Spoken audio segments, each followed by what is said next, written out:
દક્ષિણ ગુજરાતનો છોટા ઉદેપુર જિલ્લો ફરી એકવાર ચર્ચામાં આવ્યો છે, કેમ કે ત્યાં ફરી એકવાર રસ્તાના અભાવે એક સગર્ભાને જોડીમાં લઈ જવાની જરૂર પડી છે।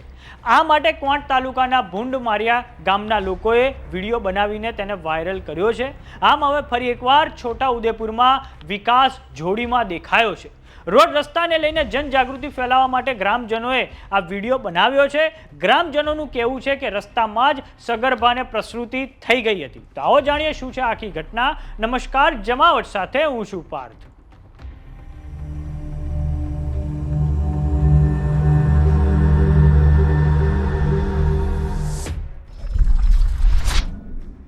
છોટા ઉદેપુર જિલ્લાનો ક્વોંટ તાલુકો અને તેનું ગામ ભૂંડમારિયા, જ્યાં ફરી એકવાર રસ્તાના અભાવે એક સગર્ભાને જોડીમાં 108 સુધી લઈ જવાની ફરજ પડી હતી। આમ ફરી એકવાર છોટા ઉદેપુરમાં જોડીદાર વિકાસ સમગ્ર ગુજરાતમાં ચમક્યો છે। ગ્રામજનોએ આખી ઘટનાનો વિડીયો બનાવી નાખ્યો છે। સાથે જ ગ્રામજનોનું કહેવું છે કે રસ્તામાં જ સગર્ભાની પ્રસૂતિ થઈ ગઈ હતી। છોટા ઉદેપુરના ઘણા અંતરિયાળ ગામડાઓની આવી જ હાલત છે। આઝાદીના 75 વર્ષ થયા હોવા છતાં ગામ સુધી સડકો પહોંચી નથી। વિકાસના કામો માટે કરોડોનો ખર્ચ કરવામાં આવે છે, પરંતુ અંતરિયાળ ગામડાઓ હજુ ત્યાંના ત્યાં જ છે। છોટા ઉદેપુરમાં ફરી એકવાર આવો વિડીયો સામે આવ્યો છે। આ અગાઉ છોટા ઉદેપુર જિલ્લાના નસવાડી તાલુકાના ખેડા ગામનો આવો જ વિડીયો, જેમાં સગર્ભાને 108 સુધી જોડીમાં લઈ જતા હોય તેવો વિડીયો વાયરલ થયો હતો।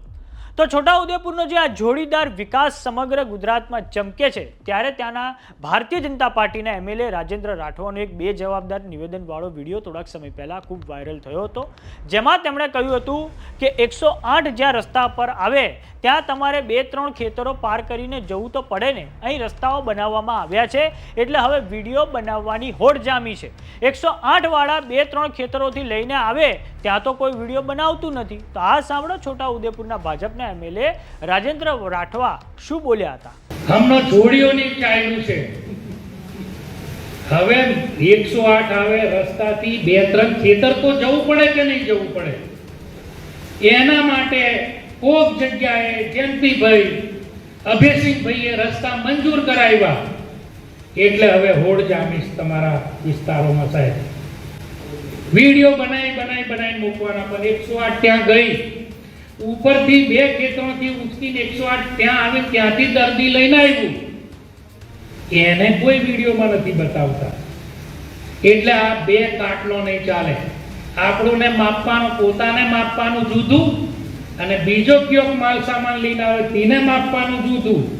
આ 2 મોટી પલ્લી બધા સમજી જાય છે, આ તો કોઈ બોલતા નથી। એટલે આ પહેલા છોટા ઉદેપુરનો એક બીજો કિસ્સો પ્રકાશમાં આવ્યો હતો, જેમાં છોટા ઉદેપુર જિલ્લાના ક્વોંટ તાલુકાના તુરખેડા ગામમાં હોસ્પિટલમાં ના પહોંચવાના કારણે એક સગર્ભાનું મૃત્યુ થયું હતું। આ બાબતે ગુજરાત હાઈકોર્ટે સુઓ મોટો લઈને તે પ્રદેશમાં રોડ વર્કને સુધારવા માટે આદેશ કર્યો હતો। રોડ રસ્તાની સુવિધા એક એવું આંતરમાળખું છે જે કોઈ પણ રાજ્ય, પ્રદેશ કે જિલ્લા માટે કરોડરજ્જુ સમાન છે।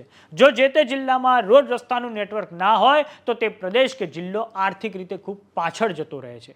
આશા રાખીએ કે સત્તામાં બેસનારાઓ આ વસ્તુને સમજી શકે। તો આ વિડીયોને લઈને તમારું શું માનવું છે અમને કોમેન્ટ બોક્સમાં લખીને જરૂર જણાવો। જો તમે અમને યુટ્યુબ પર જોઈ રહ્યા હો તો સબસ્ક્રાઇબ કરો, જો તમે અમને ઇન્સ્ટાગ્રામ અને ફેસબુક પર જોઈ રહ્યા હો તો ફોલો કરો। નમસ્કાર।